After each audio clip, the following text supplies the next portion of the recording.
Auzubillahiminashaitonirrajim. Bismillahirrahmanirrahim. Hello, I'm Dar Shokat, and today our lecture will be about or is about election and representation. This is the third unit mentioned in the 11th class political science of NCERT.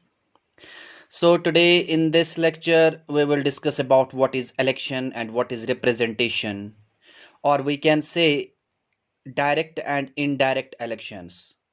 We can say the types of elections like the direct election or the indirect election. Apart from that thing, we will discuss about the first past the past system and proportional representation. The first past the past system and proportional representation is much interesting. So let me start or let me hit the road.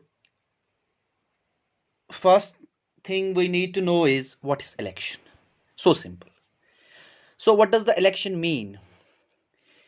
Election means the act of choosing someone for public office by voting.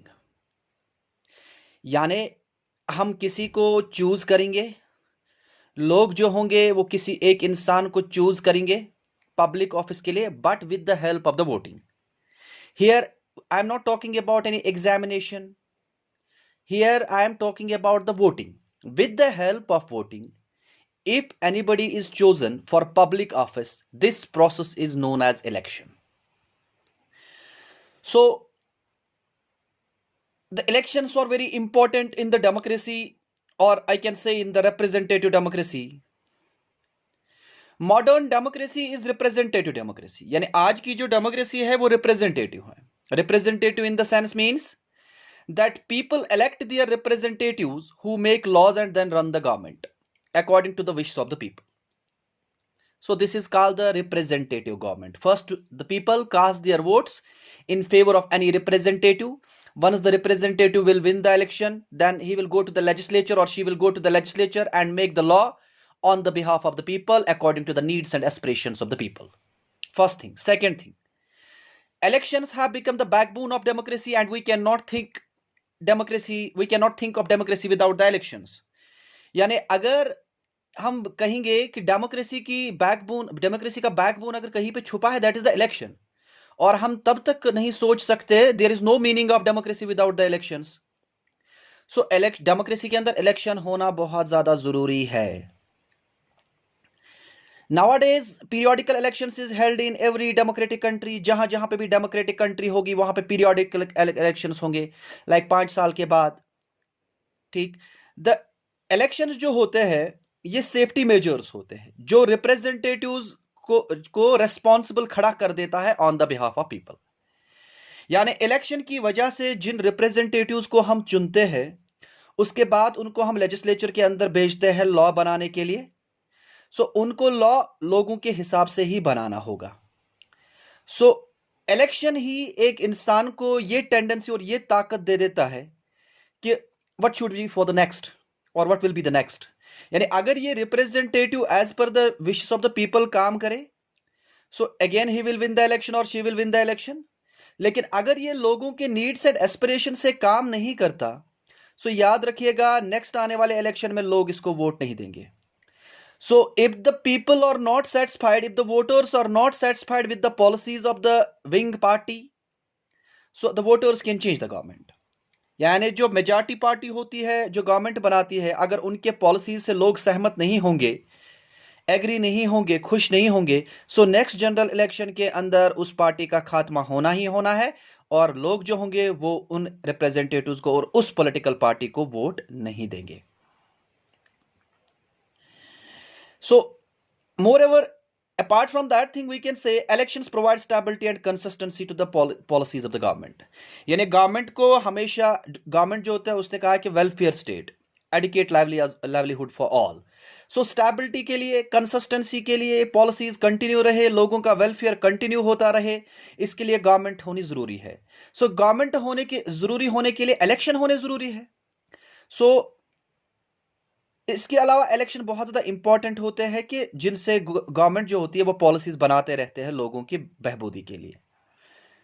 Election also provides political education to the people कि right to vote क्या होता है, how to use vote, what are the names of the different political parties, which political party is the best, which candidate is the best. So this type of education ये जो होती है ये लोगों को मिल जाती है just because of the election. So thus we can say elections are very important for the democratic setup. They are the soul of the democracy. So democratic setup में या democracy में election का होना बहुत ज्यादा जरूरी है. Hope so कि आपको समझ में आया होगा what do you mean by election and importance of election in the democracy. Now let's talk about the direct and indirect elections. Democracy के अंदर जो लोग होते हैं वो अपने रिप्रेजेंटेटिव्स को दो तरीके से चुन सकते हैं. एक होता है डायरेक्ट इलेक्शन, दूसरा होता है indirect election. So almost all countries have system of adult franchise. It means that right to vote 18 साल का हो गया तो उसको वोट मिल जाता है. उसके बाद वो अपने रिप्रेजेंटेटिव को चुन सकता है. लेकिन कैसे चुन सकता है? What should be the way? The first way should be the direct election. In this system of direct election, the voters directly participate in the election and elect their representatives in the process of the direct election. यानी लोग directly जाएंगे, अपने vote को cast करेंगे in favour of any representative जिसको वो चाहता होगा कि हाँ ये अच्छा है.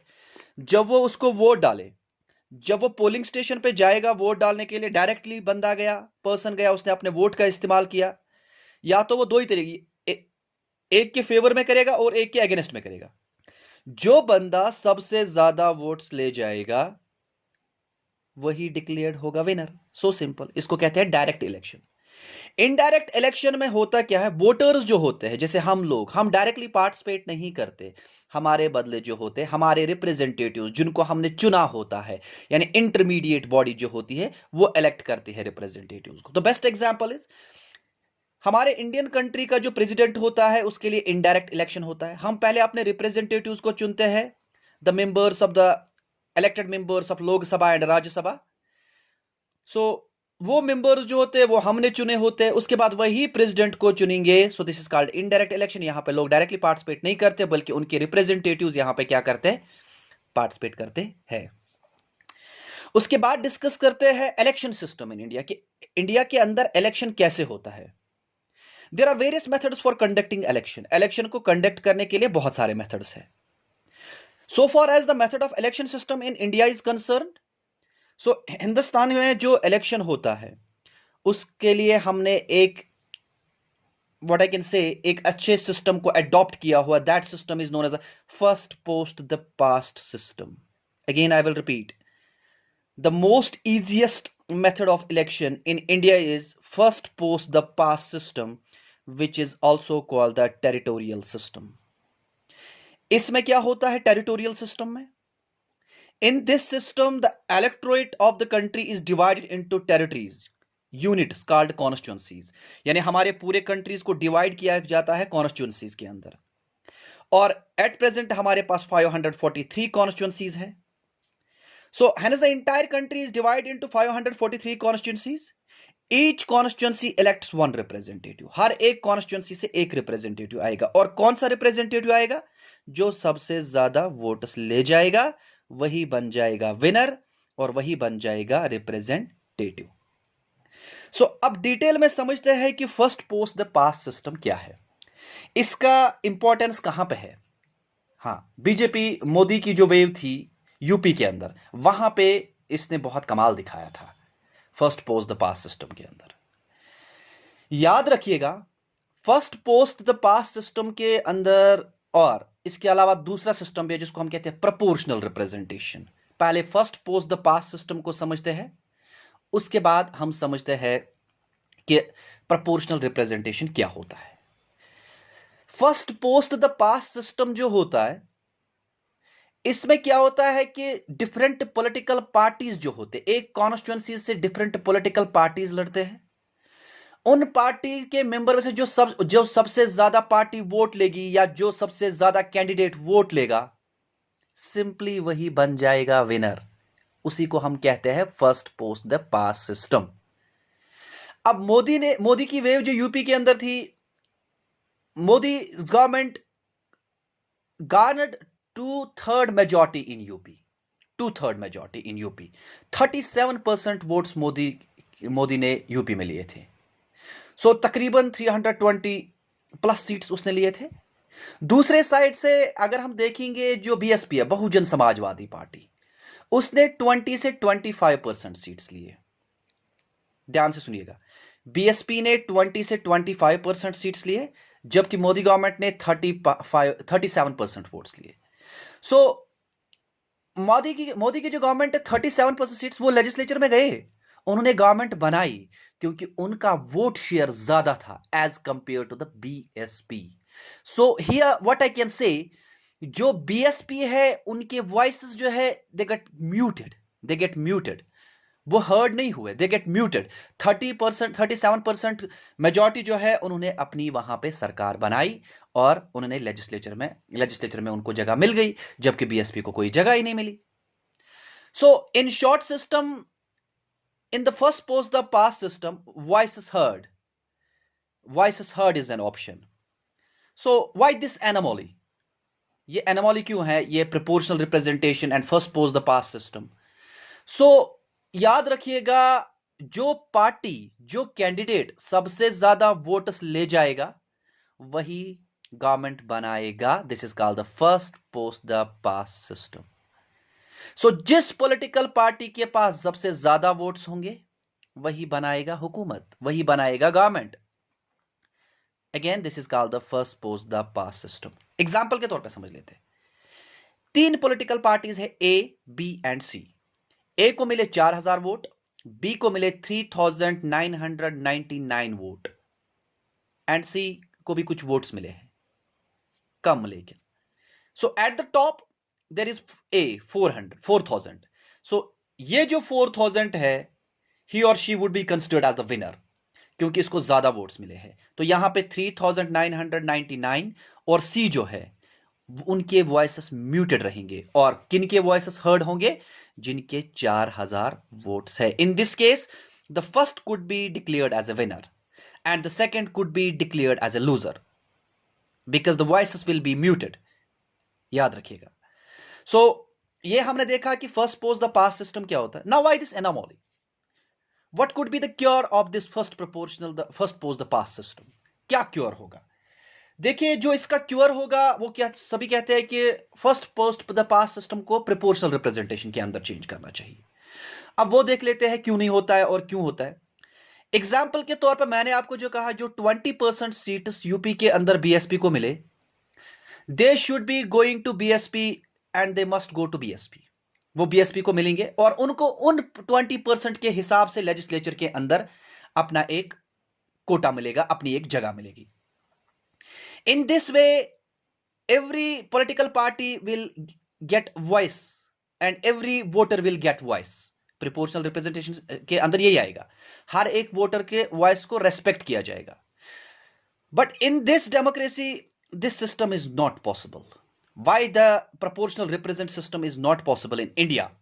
There are some defects in the proportional representation. This became the reason that the proportional representation cannot be fully accepted in India or adopted in India as compared to the first post the past system. The most successful method of election in India is first post the past system, and proportional representation is considered what I can say, they have the lacks of demerits. That's why this system cannot be adopted in India.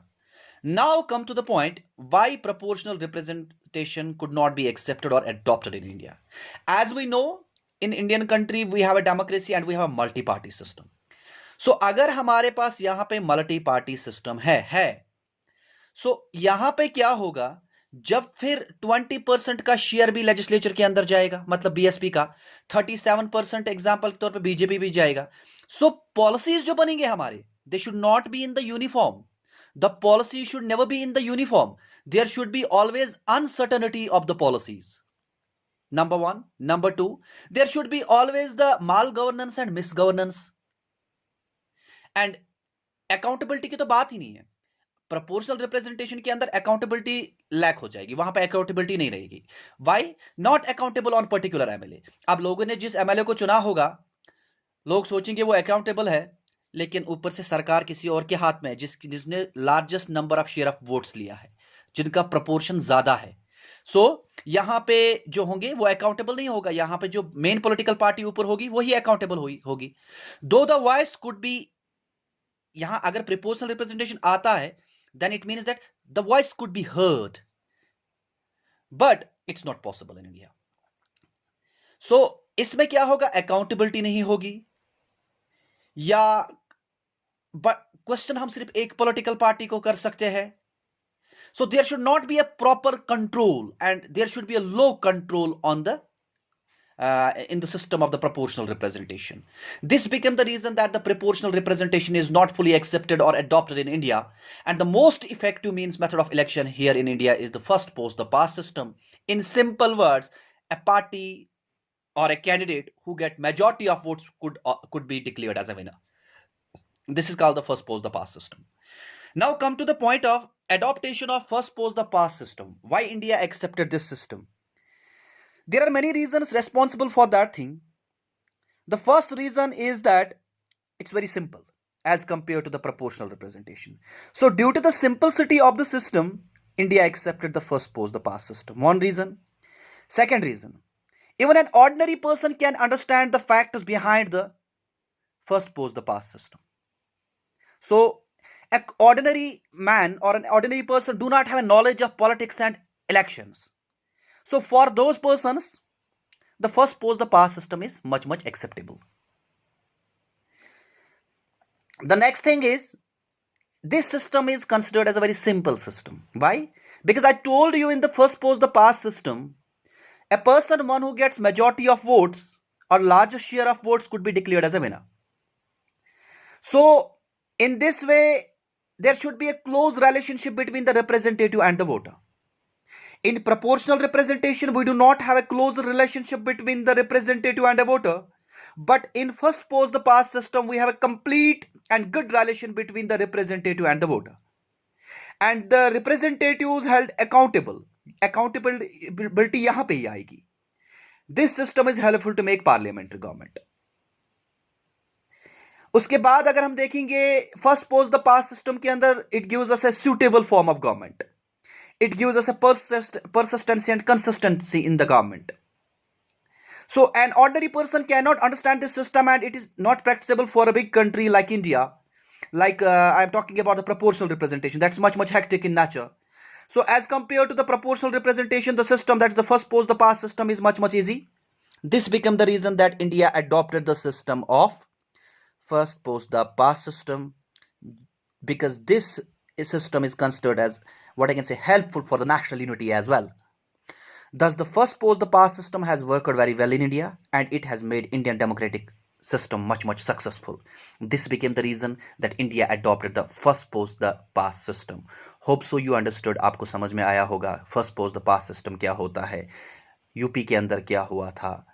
So before concluding my topic, I am requesting my all well-wishers, do not forget to subscribe my channel. The name of my channel is Oshin's Origin of Creative Energies and Neuroscience, started by Da Shaukat. Thank you so much. Do not forget to press on the bell icon. If anybody has a question regarding first post the past system or proportional representation, he or she can contact me on my WhatsApp number 9596307080. In fact, can also send me the mail dashaukat41@gmail.com. I will try my level best to answer all the questions. Thank you so much.